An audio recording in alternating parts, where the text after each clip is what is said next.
Good morning, students. Today we will continue our fifth chapter of history, class 8, the revolt of 1857. Yesterday we read about the causes of revolt 1857. Today we will discuss about the Sepoy Mutiny and its popular effects. The revolt started with mutiny of Sepoy in several places. भी क्या है जो revolt कब start हुआ था, भी किसके कारण स्टार्ट हुआ था, भी बहुत सारे ऐसे कॉजेज हो गए थे जिसके कारण ऐसी स्थिति बन गई थी जिसके कारण लोग क्या है ब्रिटिश रूल के खिलाफ हो गए थे. उन्होंने क्या है उनके खिलाफ आंदोलन कर दिया था और वो क्या आंदोलन कौन सा था 1857 का. तो इसमें जो सिपाही यानी सैनिक थे उन्होंने क्या है गदर कर दिया था यानी विद्रोह कर दिया था किसके खिलाफ, ब्रिटिश रूल के खिलाफ. तो revolt started with mutiny of सिपाही इन सेवरल प्लेसेस. भी जो सैनिकों का जो विद्रोह था वो अब कई जगह पर स्टार्ट हो चुका था. 1853 new pattern Enfield rifle was introduced into the British Indian army. भी 1853 में एक नई राइफल लेके को इंट्रोड्यूस किया था ब्रिटिश इंडियन आर्मी में. भी एक नई राइफल लेके आए थे कौन, ब्रिटिश. और क्या था वो, the paper cartridge use for this rifle were greased with animals fat. भी जो राइफल थी जो लेके आए थे जो ब्रिटिश नई जो राइफल थी एनफील्ड राइफल, उसका क्या नाम था, एनफील्ड राइफल. तो उस पे क्या है जो उस पर एक कागज का क्या है कारतूस लगा होता था, कार्टेज यानी कारतूस, और उसको क्या है मुंह से फाड़ा जाता था. और rifle were greased with animals fat. और जो कारतूस लगा होता था वो किस चीज के से ग्रीस्ड हुआ होता था, एनिमल फैट से. जैसे भी जो scarious by both Hindu and Muslim. भी जो क्या है जो एनिमल्स का जो फैट लगा होता था उस पेपर पे, तो उसको क्या है मुंह से फाड़ के उसको हटाया जाता था. तो वो क्या था, regarded scarious by both Hindu and Muslim. और वो चीज था वो उनके लिए एक पवित्र चीज थी. स्कैरियस यानी पवित्र चीज, किसके लिए, दोनों कौन थे, हिंदू और मुस्लिम दोनों के लिए क्या थी, वो पवित्र चीज थी. क्योंकि उस पर जो एनिमल का फैट लगाता होता वो यानी उस पर गाय और सुअर की जो है वो चर्बी लगी होती थी. और उसको क्या है पहले उसको चलाने से पहले, प्रयोग करने से पहले उसको मुंह से फाड़ा जाता था. और जो ये इसके कारण क्या जो हिंदू और मुस्लिम थे उनमें क्या है ये उनके लिए बहुत भी अपमानजनक था. इसीलिए क्या है एक मेन कारण ये भी बनता था किसका, रिवोल्ट का. The practice of beating open these cards offensively to their religious sentiment. जैसे प्रैक्टिस ऑफ बीटिंग यानी उसको खोलने के लिए क्या है सबसे पहले उस कारतूस को क्या है मुंह से हटाया जाता था, काटा जाता था. और जो क्या है जो उनकी जो रिलीजियस सेंटिमेंट थी उनको क्या है उनकी हर्ट होती थी. इसके कारण जो उस कारतूस को हटाने के कारण जो सेंटिमेंट्स थी किसकी, हिंदू और मुस्लिम की, वो क्या होती थी, हर्ट होती थी. और फिर इसका क्या हुआ, इसका क्या रिजल्ट हुआ कि इसके खिलाफ क्या है ब्रिटिश जो आर्मी थी, इंडियन आर्मी, वो क्या है किसके खिलाफ हो गई थी, ब्रिटिश रूलर्स के खिलाफ. तो आउटब्रेक ऑफ द रिवोल्ट. तो आउटब्रेक ऑफ द रिवोल्ट यानी आंदोलन की शुरुआत होती है इन बैरकपुर में. सबसे पहले इस आंदोलन की कहाँ से शुरुआत हुई थी इसकी, रिवोल्ट की, बैरकपुर में. और किसने की थी, मंगल पांडे एक सैनिक था. और कहाँ पर था वो, बैरकपुर में. बैरकपुर कहाँ है, मेरठ में. तो refuse to use the rifle, उसने उस राइफल को यूज करने से क्या है मना कर दिया था. अटैक हिज ऑफिसर, और उसने अपने ऑफिसर पर क्या अटैक कर दिया, कब किया, 29 मार्च 1857 को. तो उसके कारण क्या है उसने अपने उसको अटैक करके उसको मार दिया. तो उसका क्या रिजल्ट निकला, ही वाज एग्जीक्यूटेड यानी उसको फिर क्या है फांसी दे दी गई. किसके कारण दे दी गई, जो मंगल पांडे था उसने क्या है उस राइफल को यूज करने से मना कर दिया और उसने अपने जो ऑफिसर था उस पर अटैक कर दिया. उसके जुर्म में उसको क्या कर दिया गया, फांसी पर चढ़ा दिया गया. और यहीं से क्या है रिवोल्ट की शुरुआत होती है किसकी, 1857 की वाले रिवोल्ट की. A general mutiny of sepoy at Meerut break out in on 10 मई 1857। भी जो सैनिक थे उन्होंने कब विद्रोह किया था मेरठ में? 10 मई 1857 को ये विद्रोह स्टार्ट हुआ था। दे किल्ड ब्रिटिश ऑफिसर, उन्होंने क्या है बहुत सारे ब्रिटिश ऑफिसर को क्या है मार दिया। एंड रिलीज इम्प्रेजेंट कॉमरेड्स, और जो कैदी जो भी जेल में बंद थे उनको क्या है वहां से आजाद कर दिया गया। This incident mark the beginning of revolt of 1857, और जो ये इंसिडेंट था बी मंगल पांडे को फांसी दे दी गई और उसके कारण बैरकपुर की जो छावनी थी उसमें विद्रोह हो गया और वहां के सैनिकों ने क्या है बहुत सारे ब्रिटिश ऑफिसर को क्या मार दिया। और उसको जो और उसके अलावा जो उसमें जेल में जो बहुत सारे जो कैदी थे उनको छुड़ा दिया। और यहीं से क्या है किसकी शुरुआत होती है? रिवोल्ट ऑफ 1857 की। The rebels March to Delhi, captured Delhi and declared Bahadur Shah Zafar as the emperor of India। और जो रिबल्स थे यानी जो विद्रोही थे, बागी थे, रिबल्स यानी विद्रोही या बागी, वो कहाँ पर किस तरफ मार्च करते हैं? दिल्ली की तरफ मार्च करते हैं।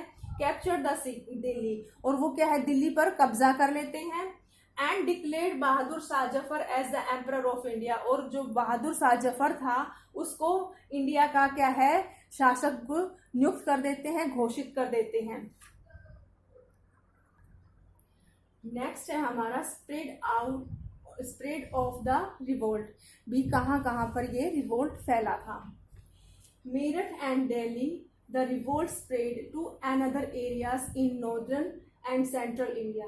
भी मेरठ और दिल्ली के अलावा भी ये क्या है और भी बहुत सारे एरियाज में फैला था। In northern and central India, ठीक है, उत्तरी और सेंट्रल इंडिया में कहाँ पर? Kanpur, Lucknow, Jhansi, Bareilly, Gwalior and Arrah become the major centre of revolt. भी ये जो स्टेट थी, जो भी राज्य थे, ये क्या थे? मेजर सेंटर ऑफ रिवोल्ट थे। किसके? 1857 के। भी दिल्ली और मेरठ से तो ये स्टार्ट हुआ ही था, और मेरठ से स्टार्ट होकर ये कहाँ पहुंचा? दिल्ली में जाकर भी जो सोल्जर्स थे उन्होंने क्या है जो बहादुर शाह जफर को तो क्या है अपना एम्परर नियुक्त कर दिया था, बना दिया था। और उसके बाद भी और भी एरियाज थे जहां पर ये क्या है रिवोल्ट फैला था। Lucknow, Kanpur, Jhansi, Bareilly, Gwalior and Arrah become the major centre of revolt. तो अब इनको हम वन बाय वन डिस्कस करेंगे कि इसमें क्या क्या हुआ था। सबसे पहले मेरठ, तो वही है सबसे मेन पॉइंट तो यही है। The revolt started in Meerut when sipahi refuse to use grease cartridge. Revolt कहाँ से स्टार्ट हुआ था? मेरठ से। क्यों स्टार्ट हुआ था? क्योंकि उन्होंने जो सैनिक थे, जो सोल्जर्स थे, उन्होंने उस राइफल को यूज करने से क्या है मना कर दिया था, जिस पर भाई वो भी कारतूस लगा था। किसका? ग्रीस। किससे ग्रीस था? वो फैट एनिमल्स फैट से। तो उसको यूज करने से रिफ्यूज कर दिया और क्या है रिवोल्ट क्या हुआ गया? स्टार्ट हो गया था। कहाँ से स्टार्ट हुआ था? मेरठ से। फिर उसके बाद कहाँ गया ये? Delhi. Soldiers reached Delhi, they killed their officer and captured the city under the leadership of बहादुर शाह जफर। ये सब हम डिस्कस कर चुके हैं। भी दिल्ली में जो सोल्जर्स थे वो कहाँ पहुंचे? दिल्ली पहुंचे, और वहां पर उसने बहुत सारे ऑफिसर्स को क्या कर दिया? मार दिया। और कैप्चर द सिटी, और क्या है दिल्ली पर अपना कब्जा कर लिया। किसने कर लिया? सोल्जर्स ने। और द लीडरशिप ऑफ बहादुर शाह जफर, और बहादुर शाह जफर को अपना क्या बना लिया? लीडर बना लिया। उसके बाद आता है हमारा नेक्स्ट क्या है? Kanpur. Nana Saheb adopted son of Peshwa Bajirao second lead the revolt in Kanpur. Kanpur में इस रिवोल्ट को किसने लीड किया था? नाना साहेब था, जो अडोप्टेड सन था किसका? पेशवा बाजीराव द्वितीय का अडोप्टेड सन था। इसने कानपुर में क्या है इस रिवोल्ट को लीड किया था। His armed forces expelled the British garrisons from the city। और जो उसकी सेना थी किसकी? पेशवा नाना साहेब की। उसने जो ब्रिटिश गैरिसन थी यानी जो ब्रिटिश सेना थी, जो ब्रिटिश सेना के जो गढ़ थे उनको क्या है एक्सपायर्ड यानी बाहर निकाल देना, निष्कासित कर देना। फ्रॉम द सिटी यानी सिटी से बाहर कर दिया था। कहाँ से? कानपुर से। He was assisted and supported by Tatya Tope and Azimullah. और उसको किसने कौन उसको असिस्ट कर रहा था और सपोर्ट कर रहा था? तात्या टोपे और अजीमुल्ला, ये दो थे जिन्होंने इसको किसको सपोर्ट किया था, नाना साहिब को। अब नेक्स्ट है हमारा Lucknow. Begum Hazrat Mahal took an active part in organising the uprising against British. और जो लखनऊ में किसने रिवोल्ट को लीड किया था, बेगम हजरत महल थी, उसने इसको क्या है लीड किया था, इसने took an active part in organising the uprising against British. उसने भी इसमें जो ऑर्गेनाइज, हाँ ये जो ब्रिटिश के खिलाफ जो ऑर्गेनाइज बना था उसमें क्या है भी पार्ट लिया था, यानी उसको क्या है लीड किया था। वहां कहाँ पर, लखनऊ में। She was supported by peasants, सिपाही एंड तालुकदार्स। और उसको किसने सपोर्ट किया था, पीजेंट्स थे जो किसान थे, सैनिक एंड तालुकदार्स। उन्होंने क्या है बेगम हजरत महल को क्या सपोर्ट किया था, किसके खिलाफ, ब्रिटिश के खिलाफ। नेक्स्ट है हमारा Jhansi. Rani Lakshmibai of Jhansi was the greatest leader of revolt. भी जो झांसी में क्या है, आप सब जानते हैं, जो रानी लक्ष्मीबाई है वो ग्रेटेस्ट लीडर थी किसकी, रिवोल्ट की, रिवोल्ट ऑफ 1857 की। ठीक है। British came to annex her territory. जो ब्रिटिश थे वो क्या है, उसकी टेरिटरी यानी जो उसका प्रांत था उसको क्या हड़पना चाहते थे, हड़प रहे थे। एनेक्स यानी हड़पना या राज्य हरण करना। She join the rebels who had mutiny. उसने उस रेबल्स यानी बागियों का, बागी या विद्रोहियों को ज्वाइन किया, हु हैड म्यूनिटी, जिन्होंने भी विद्रोह किया हुआ था।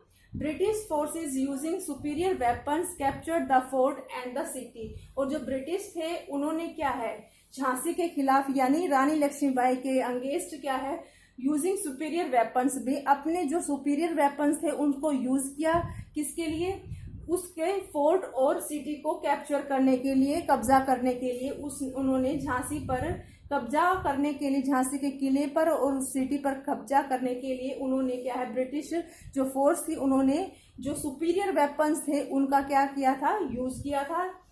Rani fled with rebels to join Tatya Tope at Kalpi. और रानी ने क्या है जो रेबल्स जो यानी विद्रोहियों के साथ जो तात्या टोपे थे, तात्या टोपे कहाँ है यानी कानपुर के, तो उन्होंने क्या है उसको कहाँ पर ज्वाइन किया था, कालपी में। वो किसके साथ जाके मिल गई थी, तात्या टोपे के साथ एट कालपी। तो क्या है, she was the greatest leader of revolt 1857। उसके बाद नेक्स्ट है हमारा Bareilly. The revolt was lead by Khan Bahadur Khan, a pension of British government. और जो बरेली में जिसने इस रिवोल्ट को लीड किया था वो कौन थे, खान बहादुर खान, एक पेंशनर थे किसके, ब्रिटिश गवर्नमेंट में। वो एक पेंशनर थे यानी वो पेंशन लेते से कहाँ से, ब्रिटिश गवर्नमेंट से। तो उन्होंने भी क्या है वो क्या थे, ब्रिटिश के रूल्स के अगेंस्ट थे और उन्होंने इस रिवोल्ट को लीड किया था कहाँ पर, बरेली में। अब अरहा यानी बिहार। एन ओल्ड जमींदार named Kanwar Singh played a leading part in revolt 1857। जो बिहार में किसने इसको लीड किया था, कंवर सिंह ने, जो क्या है थे एक जमींदार थे और क्या है उन्होंने एक इम्पोर्टेंट पार्ट लीड किया था किसमें, रिवोल्ट 1857 में। द सिपाही destroyed European properties particularly Indigo factories. और जो सैनिक थे उन्होंने क्या है जो यूरोपियन प्रॉपर्टी थी कहाँ पर, बिहार में, और पर्टिकुलर जो इंडिगो फैक्ट्रीज थी उनको क्या है डिस्ट्रॉय कर दिया था, खत्म कर दिया था। हमने अपने प्रीवियस चैप्टर में जो इंडिगो कल्टीवेटर्स थी उसको पढ़ा था, तो उसमें क्या था, जो पहले बंगाल में थी जैसे इंडिगो की कल्टीवेशन, उसके बाद वहाँ से ख़त्म होने के बाद कहाँ आ गई थी, वो बिहार में आ गई थी। तो वहाँ पर जो बिहार में जो फैक्ट्रीज थी, इंडिगो फैक्ट्रीज थी, उनको किसने डिस्ट्रॉय किया था, सिपाही ने। जो सोल्जर्स थे, जो इंडियन सोल्जर्स थे, उन्होंने क्या है बिहार में जो यूरोपियन प्रॉपर्टीज थी और सबसे मेन पर्टिकुलरली इंडिगो फैक्ट्रीज को क्या किया था, डिस्ट्रॉय कर दिया था, किसमें, रिवोल्ट ऑफ 1857 में।